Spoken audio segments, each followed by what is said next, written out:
Да.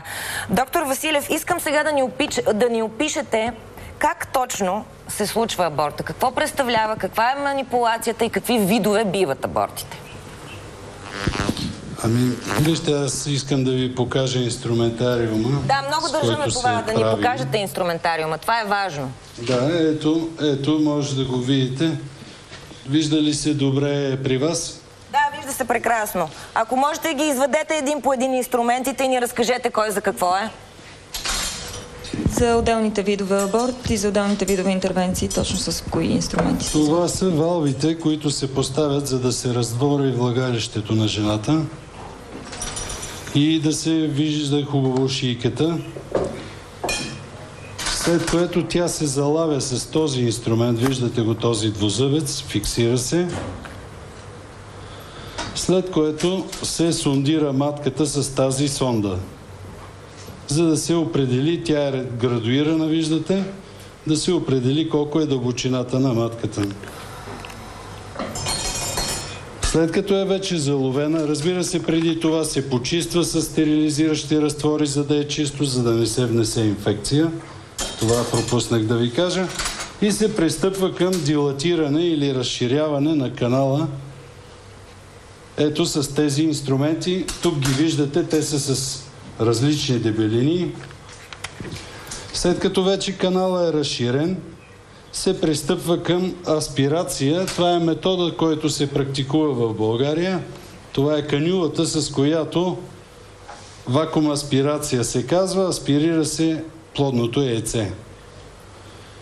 След това се ревизира с кюрети с различен размер, които зависят от срока на бременността, дали не е останало части от плодното яйце с тези кюрети. След като ревизията приключи и няма остатъчни части от плодното яйце, остатъци, матката се е контрахирала и не кърви, почиства се и с това се счита, че абортът е приключен. Защо го правим това, уважаеми зрители? За хирургичния метод на аборта, за него се използват тези инструменти, които показахте в началото, или по принцип така се извършва аборт? Има ли значение в коя гестационна седмица е всъщност жената? Да, това е в сроковете, които са допустими до 12-та гестационна седмица, се използва този начин за прекъсване. А в случаите, когато абортът е по медицински показания, може и до 14-15 седмица да се работи по този начин. Показахме всичките тези инструменти, за да ви стане ясно, уважаеми зрителки, зрители, какво точно представлява аборта и да си направите сметката сами за себе си, своя избор, след като видяхте какви са инструментите. Те говорят сами по себе си, на мен лично ми изглежда доста зловещи. Доктор Василев, ние тук в студиото ще пуснем част от един филм, който се казва "Тихият вик".